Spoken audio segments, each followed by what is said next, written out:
Kalau ternyata yang berdetak adalah D3, berarti kan yang ditembakkan di sini ini jelas Bapak Ibu, kita tahu jalurnya. Ya, kalau D3 berdetak pasti itu ada foton, ini yang ditembakkan foton ya, bukan elektron, foton ini Bapak Ibu yang ditembakkan foton. Berarti pasti ada foton yang lewat jalur yang atas ini, gitu ya. Kalau D3 berdetak. Kalau D4 berdetak, pasti dia lewat sini, gitu. Kita tahu. Nah, kalau kita tahu berarti dia adalah which way eksperimen, ya. Tapi kan foton itu kadang lurus, kadang belok, Bapak Ibu, ya. Nah, kalau dia belok, nanti yang berdetak itu kalau tidak D1, dia D2, ya. Nah, kalau yang berdetak D1 atau D2 kita tidak tahu, ya. Berarti yang menyebabkan berdetak itu apakah dia yang lewat jalur sini atau lewat jalur sini, ya. Kita tidak tahu, karena tidak tahu itu adalah interference eksperimen. Nah, menariknya ini baru eksperimen pikiran. Jadi si Scully and Drull itu menurunkan persamaan matematis dari teori kuantum gitu ya. Nah, kira-kira seperti itu. Nah, apa yang terjadi gitu ya. Nah, ini Bapak Ibu bisa, tadi kan udah skema eksperimennya seperti itu ya. Seperti ini ya. Terus kita tembakkan foton. Terus gitu ya. Kemudian datanya kita kumpulkan, terus kita dapatkan ini. Ya, bayangkan bahwa Anda mengumpulkan, dihasilkan oleh sistem foton ya. Sistem foton tadi kan ada layarnya Pak Ibu ya di bagian sistem foton. Nah, di situ kan ada pola macam-macam. Jika Anda hanya memperhatikan atau hanya melihat ya foton yang dia berakhir di D3 atau D4. D3 atau D4 itu berarti dia which way eksperimen ya. Kalau kita hanya melihat apa yang terjadi ketika D3 berdetak atau D4 berdetak gitu ya, maka pasangannya tadi di sistem foton, di bagian sistem foton. Maka sistem foton yang berkorespondensi dengan itu dia akan tidak menghasilkan, kita nggak akan melihat interference pattern ya, karena tadi which way eksperimen. Jadi pokoknya kalau mendarat ke D3 atau D4 itu interference eksperimen itu nggak muncul, pola interferensi itu tidak muncul ya. Nah, sebaliknya dalam interference eksperimen, tapi jika kita melihat ada foton yang terdeteksi di D1 ya atau D2 ya, D1 atau D2 yang di sini ya Pak Ibu ya.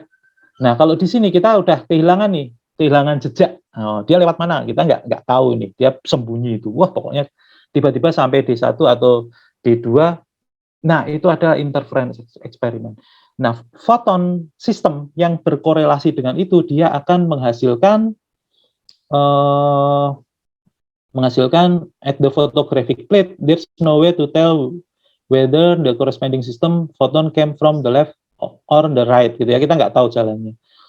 Nah, jadi dia terjadi interferensi. Nanti pola yang ada di layar itu yang terbentuk adalah interferensi ya. Nah, ketika dilakukan oleh Zellinger itu ya, skema dari Scully and Drull itu tidak persis sama, tapi prinsipnya sama persis Bapak Ibu ya. Jadi ini Bapak Ibu nanti bisa runut ya di papernya Zellinger. Jadi Zellinger itu tadi berbeda dengan eksperimen align aspek ya yang masih menggunakan optik.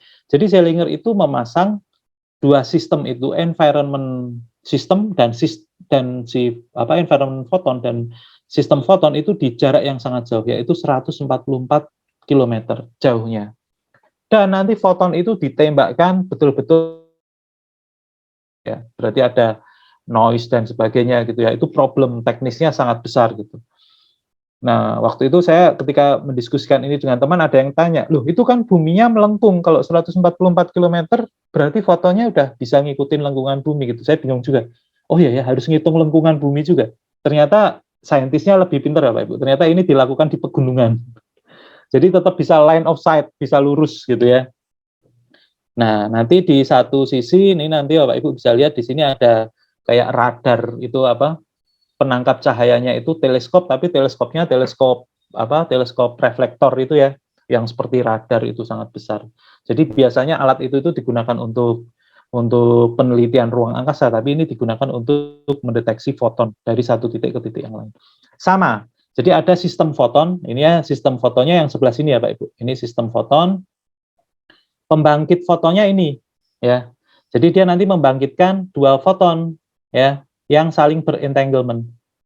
Ya, ini agak berbeda dengan Scully dan Drucker tadi yang dia pakai dua double slit, ada dua atom ya. Kalau ini cukup dibangkitkan oleh satu, berarti ada dua foton ke atas dan ke sistem foton dan ke environment foton ya. Yang satu ke sana. Nah, ini jaraknya 144 km ya. Nah, kita lihat Bapak Ibu, ini ada PBS. Jadi PBS itu beam splitter, tapi dia beda dengan beam splitter yang kita bahas kemarin-kemarin. Kalau yang kemarin itu kan pencerminan, ada yang diteruskan, ada yang dicerminkan. Kalau polarized beam splitter itu dia membelokkannya tergantung dari polarisasi ya. Jadi kalau polarisasinya tegak, dia belok ke kanan. Kalau polarisasinya non paralel dengan yang tegak tadi, dia berarti belok ke kiri. Seperti itu ya. Jadi ini tergantung dari polarisasi. Ya, beam splitter yang satunya biasa, beam splitter yang biasa ya. Nah, kita lihat yang di environment photon itu kita menggunakan polarized beam splitter ya. Jadi beam splitter yang membaca polarisasi yang identik nih Bapak Ibu. Yang ini tuh identik dengan ini ya, identik. Settingnya juga identik ya, sudut polarisasinya identik ya. Apa yang terjadi? Ini ya Pak Ibu perhatikan, kita perhatikan semuanya. Jadi kalau ada foton yang ditembakkan ke sini gitu ya, ketika ini anggap nggak ada ini dulu Pak Ibu ya, ini anggap nggak ada dulu, kita sampai ke polarized beam splitter ini, maka ketika ternyata D4 ini berdetak, klik gitu ya, berarti kita tahu foton itu polarisasinya seperti apa, dan kita tahu foton itu akan lewat jalur yang mana, apakah lewat jalur yang ini atau lewat jalur yang ini, foton yang pasangannya ya. Jadi maksudnya gini, jadi kalau kita mengetahui mana yang berdetak di environment foton, pada saat itu seketika kita bisa tahu foton yang di sistem foton itu ada di jalur mana. Ini adalah which way experiment ya, which way experiment. Karena kita selalu tahu ke arah mana foton itu bergerak hanya dengan membaca detakan di environment foton. Nah, ini yang sangat luar biasa ya.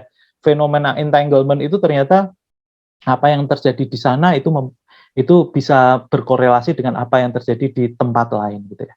Nah, terus si Zellinger itu menambahkan ini Bapak Ibu, polarized modulator. Ini kayak scramble gitulah ya, pengacak gitu. Jadi dia dikasih 0 atau 1. Kalau 0 itu dia akan membiarkan aja fotonya apa adanya lewat gitu. Tapi kalau dia dikasih 1, dia nanti diacak. Karena diacak, kita akibatnya tidak tahu lagi polarisasinya kan. Jadi kalau diacak, berarti ini polarisasinya di sini ini sudah berubah. Yang masuk ke D4 atau D3 itu tidak lagi mencerminkan apa yang terjadi di sistem foton. Ya. Karena seperti itu, maka yang terjadi adalah interference eksperimen. Ya. Karena yang terjadi adalah interference eksperimen, ya, ya tadi berarti beda ini. Ini kalau kemarin ya interference kan dia selalu mengarah ke D2 Bapak Ibu ya, ke arah sini gitu ya.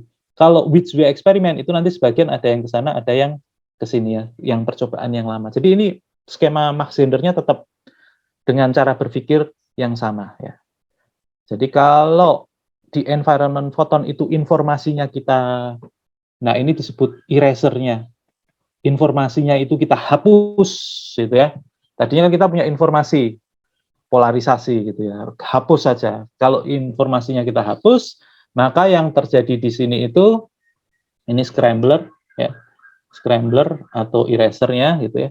Yang terjadi di sini adalah interference eksperimen. Ya, nanti Bapak Ibu bisa runut lagi. Nah, skema eksperimennya tadi itu ya sudah kita bahas, jaraknya jauh ya, fungsi modulator itu seperti apa dan sebagainya. Ini polarized modulator itu untuk pengacak. Ya. Nah, delayed choice ya. Nah, ini yang menarik Bapak Ibu. Kita balik lagi ke gambar yang ini. Yang menarik adalah